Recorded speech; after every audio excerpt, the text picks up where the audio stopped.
हर दीपावली की शुरुआत होती है धनतेरस से। और धनतेरस का सबसे पवित्र कर्म माना जाता है यम दीपदान, यानी यमराज को समर्पित दीपक जलाना। लेकिन प्रश्न यह है कि आखिर यम के लिए दीपक क्यों जलाया जाता है, इसे कहाँ रखना चाहिए, कितने दीपक जलाए जाएं और इस दीपक में कितनी बत्तियां रखी जाएं, ताकि इसका सुप्रभाव हमारे घर, हमारे परिवार और हमारी आत्मा तक पहुंचे।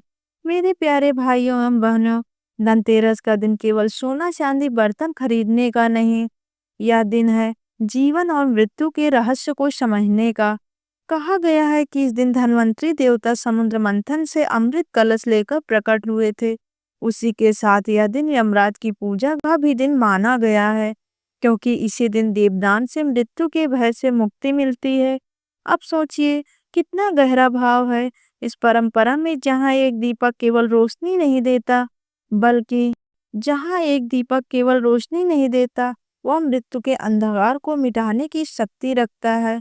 यम दीपक को जलाने की परंपरा का वर्णन स्कंद पुराण और गरुड़ पुराण दोनों में किया गया है।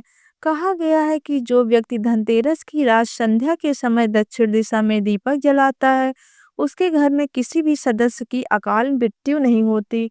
यह दीपक केवल एक ज्योति नहीं है, यह प्रकाश का दर्पण है जो हमारे पितरों तक और यमलोक तक पहुंचता है। अब बात करते हैं कि दीपक ऐसे जलाया जाए, कहाँ रखा जाए और उसमें क्या हो। सबसे पहले यम दीपक के लिए तेल का उपयोग करना चाहिए, न कि घी का, क्योंकि घी का दीपक देवताओं के लिए होता है। जब हम भगवान विष्णु, लक्ष्मी माता, गणेश जी या कुबेर जी की आराधना करते हैं तो हमें घी का दीपक जलाना चाहिए। लेकिन जब बात यमराज की आती है तब तेल का दीपक श्रेष्ठ माना गया है, विशेषकर सरसों का तेल, क्योंकि सरसों के तेल में अग्नि तत्व और शक्ति तत्व दोनों का मेल होता है। यह दीपक यमराज को प्रसन्न करता है और उनके दूत हमारे घर में नहीं प्रवेश करते हैं। अब प्रश्न आता है कि कहाँ रखना चाहिए यम दीपक को। धनतेरस की संध्या में जब सूर्यास्त हो जाए तब एक मिट्टी का दीपक लें, उसमें सरसों का तेल भरें, कपास की एक बत्ती बनाएं और उसे जलाएं। फिर उस दीपक को घर के मुख्य द्वार के बाहर दक्षिण दिशा की ओर रखें। ध्यान रखिए बत्ती की दिशा भी दक्षिण की ओर हो। यही कारण है कि इसे यम दीपक कहा गया है, क्योंकि यम दिशा यानी दक्षिण दिशा से संबंधित है। जो व्यक्ति इस नियम के अनुसार दीपक रखता है, उसे दीर्घायु, स्वस्थ जीवन और मृत्यु के भय से मुक्ति मिलती है। मेरे प्यारे साधकों, कई लोग पूछते हैं कि एक दीपक रखें या अनेक। तो शास्त्र के अनुसार कम से कम 13 दीपक जलाने चाहिए। इन 13 दीपकों में पहला दीपक यमराज के लिए, दूसरा धन्वंतरी देव के लिए, तीसरा कुबेर देव के लिए, चौथा माता लक्ष्मी के लिए, पांचवा गणेश जी के लिए और बाकी दीपक अपने घर के कोनों में, तुलसी के पास और मंदिर में रखें। कहा गया है कि जहाँ दीपक जलता है वहाँ अंधकार नहीं रहता, और जहाँ अंधकार नहीं रहता वहाँ दुर्भाग्य नहीं ठहरता। दीपक में बत्तियां कितनी रखी जाएं, तो देखिए हर दीपक का अर्थ अलग अलग है। एक बत्ती वाला दीपक एकाग्रता का प्रतीक है, यानी भक्ति में स्थिरता। दो बत्ती वाला दीपक दैत्य और अदैत्य का प्रतीक है, यानी आत्मा और परमात्मा का मिलन। तीन बत्ती वाला दीपक त्रिगुण का संकेत देता है, सतरज और तम। चार बत्ती वाला दीपक चार दिशाओं का प्रतीक है, जो संपूर्ण विश्व में प्रकाश फैलाता है। और पांच बत्ती वाला दीपक पंचतत्व का प्रतीक है, जल, वायु, अग्नि, पृथ्वी, आकाश, जो हमारे अस्तित्व का आधार है। इसलिए यदि आप किसी विशेष पूजा में दीपक जला रहे हैं तो पांच बत्ती वाला दीपक श्रेष्ठ माना गया है। धनतेरस की रात और उसके अगले दिन यानी छोटी दिवाली पर दीपदान का विशेष महत्व है। कहा गया है कि उस दिन जो भी व्यक्ति अपने घर के चारों ओर, आंगन में, दरवाजे पर, रसोई में और तुलसी के पास दीपक जलाता है, वहां कभी दरिद्रता नहीं आती। माँ लक्ष्मी ऐसे घर में स्वयं प्रवेश करती हैं। इसीलिए केवल एक दीपक नहीं, पूरे घर में रोशन करना चाहिए। मेरे प्यारे श्रोताओं, दीपक केवल मिट्टी का नहीं होना चाहिए, बल्कि भावना का होना चाहिए, क्योंकि सच्चा दीपक वह नहीं जो तेल से जलता है। सच्चा दीपक वह है जो हमारे अंदर में चेतना को जगाता है। जैसे कि प्रेमानंद जी महाराज कहते हैं, दीपक जलाने का अर्थ है अपने भीतर के अंधकार को मिटाना।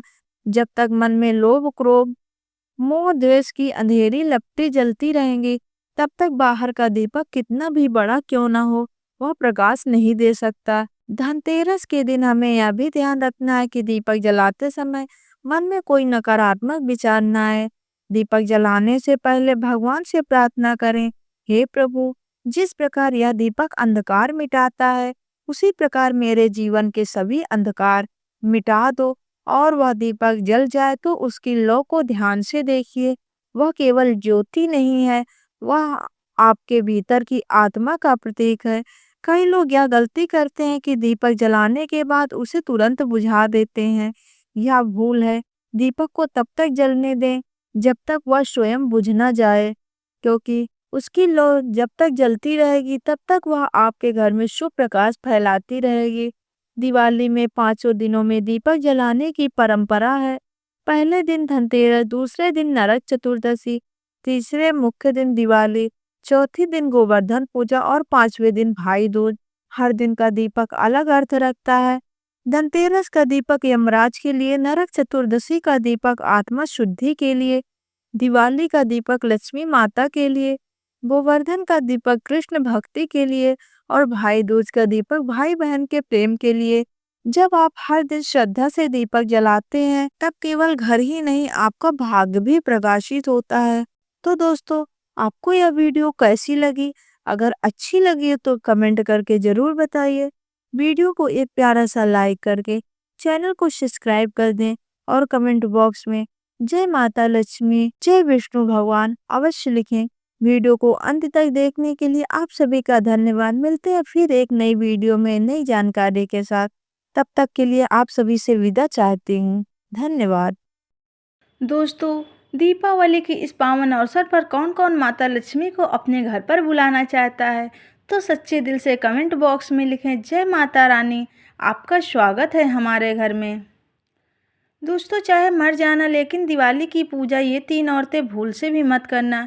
साथ ही जानेंगे माता रानी को यह 3 चीज़ें कभी नहीं चढ़ाना चाहिए। दीपावली पर ऐसी पूजा भूल के भी मत करना, लगता है घोर पाप, घर हो जाता है बर्बाद। ऐसे घर में माता लक्ष्मी कभी प्रवेश नहीं करती।